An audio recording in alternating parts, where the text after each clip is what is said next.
अस्सलाम वालेकुम व्यूअर्स, मैं Mohammad Zubair MZ health technician से आज आपको ब्लड ड्रॉ करना सिखाऊंगा कि ब्लड ड्रॉ किस तरह करते हैं।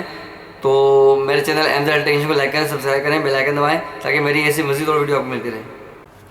तो व्यूअर्स, ये हमारे पास ब्लड ड्रॉ करने के लिए कुछ चीज़ें जो दरकार होती हैं, उसमें ये टोनिकेट है और जिसमें हम ब्लड सैंपल लेकर जो ट्यूब डालेंगे वो ट्यूब है उसकी, और ये सिरिंज होगी। हमें एक ट्यूब चाहिए तो हम 5 सिरिंज से उसको निकालेंगे जितने उसकी रिक्वायरमेंट होती है, और अल्कोहल स्वाब, और उसके बाद ब्लड ड्रॉ करने के बाद जब हम उसको ये प्रोटेक्शन के लिए होती है, सैनिप्लास्ट टाइप की कोई चीज़ होती है, तो वो अब बताते हैं आप किस तरह से ब्लड ड्रॉ करेंगे। तो सबसे पहले हम इनके टोनिकेट बांधेंगे।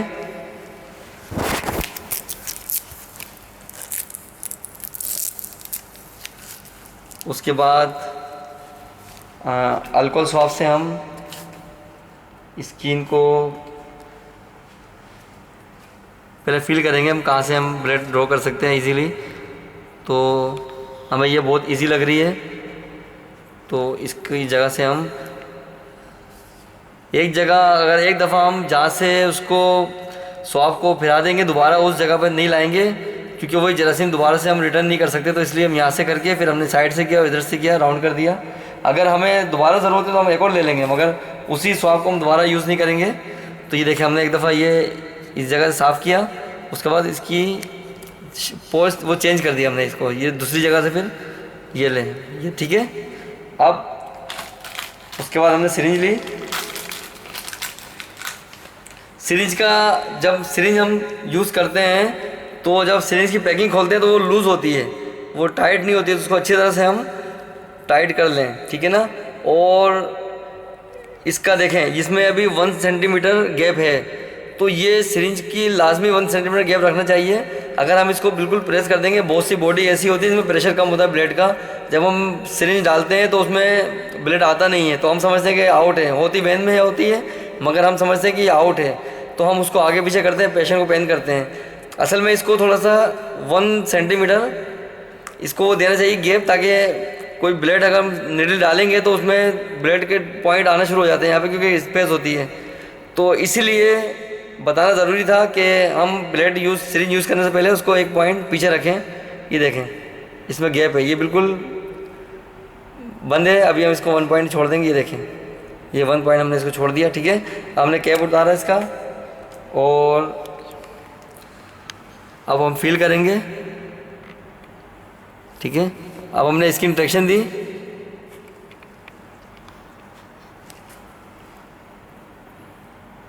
और बिल्कुल आराम से हमने ये देखें, इसमें हमें पॉइंट नज़र आ गया ब्लड का। अब हम थंब से इसको होल्ड कर देंगे। थंब से होल्ड करने का मतलब ये है कि अब नीडल आगे पीछे नहीं होगी, और हम पुश, ठीक है। ये देखें, अब हमने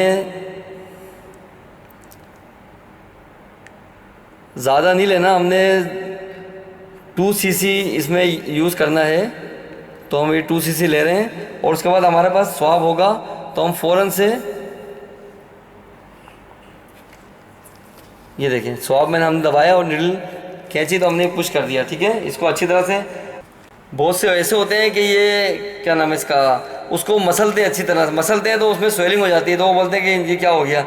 असल में इसको प्रेस करना चाहिए, उसको मसलना नहीं चाहिए। यहाँ पे जितना मसलेंगे उसको स्वेलिंग हो जाएगी उसमें वेन में, तो ये बताना बहुत ज़रूरी था। तो इसके बाद अब हम जब देखेंगे इसकी बिल्कुल सही है, ब्लड नहीं आ रहा, तो हम इसको साफ़ करेंगे अच्छी तरह से। और उसके बाद स्किन प्रोटेक्शन के लिए कोई भी बैंडेज होती है या कोई ड्रेसिंग होती है, हम ये लगा देंगे, ठीक है। ये और टोनिकेट, पहले टोनिकेट खोल देंगे इसको, ठीक है, यूज़ होने के बाद। ये हमारे पास ड्रेसिंग थी, हमने लगा दी। अब ये पेशेंट अब जा सकते हैं। तो मुझे उम्मीद है कि आपको ये वीडियो बहुत अच्छी लगी होगी और अच्छी तरह समझेंगे। तो मेरे चैनल एमजेड हेल्थ टेक्नीशियन को लाइक करें, सब्सक्राइब करें, बेल आइकन दबाएं, ताकि मेरी और मज़ीद ऐसी मालूमाती वीडियो आपको मिलती रहे।